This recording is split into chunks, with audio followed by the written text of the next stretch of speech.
Hello everyone, स्वागत है आप सभी विद्यार्थियों का आपके अपने चैनल आर के स्टडी पॉइंट 99 में। तो भाई आज के इस वीडियो के अंदर हम जो है कुछ मोस्ट इम्पोर्टेंट जो क्वेश्चन है वो हम देखेंगे। जो अपना अध्याय नंबर 6 है जल संसाधन, इनमें से आपको 1-2 प्रश्न मिल ही जाएगा बोर्ड एग्जाम के अंदर, क्योंकि ब्लूप्रिंट के हिसाब से है। और ये मैं आपको बता दूँ कि जो अपना चैप्टर है इसके अंदर बोर्ड में कितने नंबर का क्या कुछ आना है, तो ये 5.5 यानी कि 5.5 नंबर का इसके अंदर आएगा। ठीक है, जिसके अंदर मैं आपको बता दूं कि एक तो होगा वस्तुनिष्ठ प्रश्न। ठीक है, एक होगा वस्तुनिष्ठ प्रश्न, उसके बाद होगा लघुत्रात्मक का जो है 1.5 का यानी कि 1.5 नंबर का आएगा एक।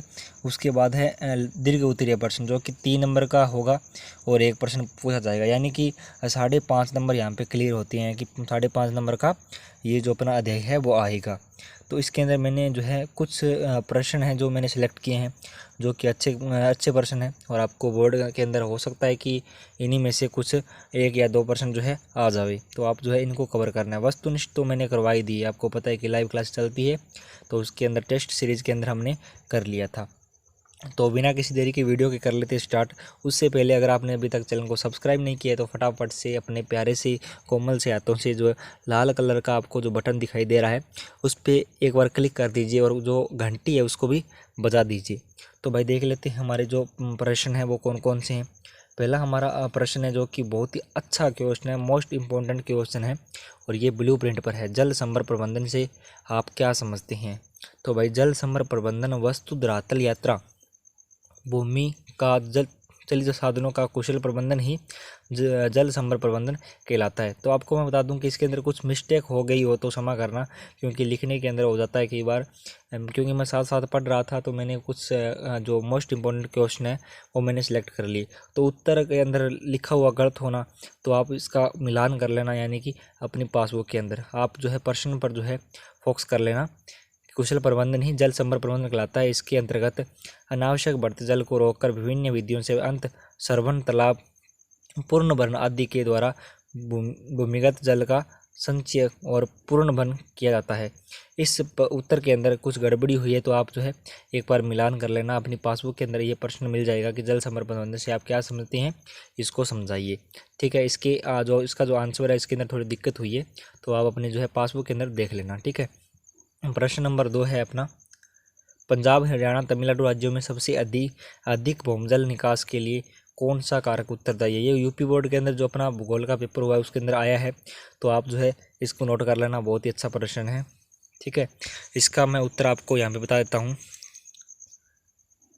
उत्तर पंजाब और तमिलनाडु राज्यों में निवल सिंचित क्षेत्र का क्रमश 72.1, 51 तथा 54.7 कौन सा कुआं, यहाँ पे कुआं होगा। ठीक है, कुआं नलकूप द्वारा संचित है, संगीत लिख रखा यानी कि संचित है। इन राज्यों में मुख्य गेहूं व चावल की खेती की जाती है जिसमें अधिक सिंचाई की आवश्यकता होती है। ठीक है, इसके अंदर भी थोड़ी दिक्कत है तो वो आप जो है अपनी पासबुक के अंदर देख लेना। थोड़ा लिखने में दिक्कत आ रही थी क्योंकि मैंने बोल के उसको फटाफट से लिखा है तो टाइम लगता है ना, तो आप जो है इसका उत्तर अपनी पासबुक में देख लेना, यानी कि अपनी बुक के अंदर या पासबुक के अंदर देख लेना। ठीक है, उसके बाद प्रश्न नंबर अपना 3 है, वर्षा जल संग्रहण का अर्थ बताते हुए इससे होने वाले प्रमुख लाभ बताइए। तो भाई ये एक अमूल्य परिस्थिति अनुकूल विधि है।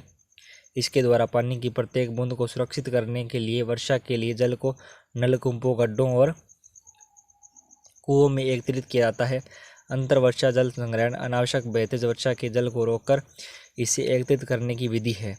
ठीक है, अंत लिखा है यानी कि अंत यहाँ पे लिखा है अंतर, ये अंत है। अंत वर्षा जल संग्रहण अनावश्यक बहते जल वर्षा के जल को रोककर इसे एकत्रित करने की विधि है जिससे इसका उपयोग विभिन्न उद्देश्यों की पूर्ति हेतु किया जा सके।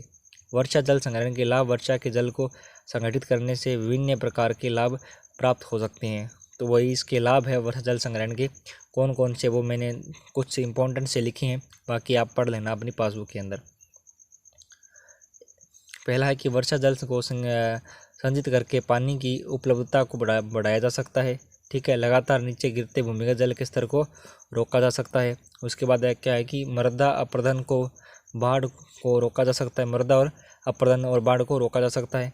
भूमिगत जल को पूर्ण भरण में इसका उपयोग करके लवणीय जल के प्रवेश को रोका जा सकता है। ठीक है, थोड़ी गड़बड़ी हुई है, आपको मैंने बता ही दिया कि लिखने में थोड़ी दिक्कत हो रही है, बट आप जो है इसके आंसर देख लेना। प्रश्न मैंने बिल्कुल सही लिखे हैं और आंसर जो है कि लिखने में थोड़ी मिस्टेक हो चुकी है। प्रश्न नंबर अपना 4 है, भारत में जल प्रदूषण की समस्या निवारण के उपाय बताइए। प्रश्न नंबर अपना 5 है, भारत में जल साधनों की कमी के लिए उत्तरदायी कारकों को बताइए। प्रश्न नंबर 6 है, देश के विभिन्न क्षेत्रों में बराती और भौमजल के उपयोग को बताइए। ठीक है, तो वो हमें बताना है। भारत अथवा में पूछा गया है कि भारत में सिंचाई की आवश्यकता क्यों है। प्रश्न नंबर अपना 7 है, जल के मुख्य स्रोत करते हुए जल के पुण्य चक्र और पुण्य उपयोग को समझाइए।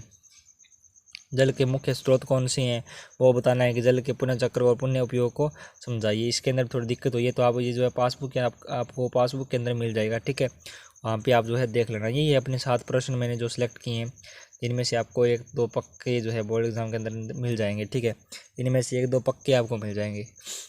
तो मिलेंगे नेक्स्ट वीडियो के अंदर। जय हिंद, वंदे मातरम।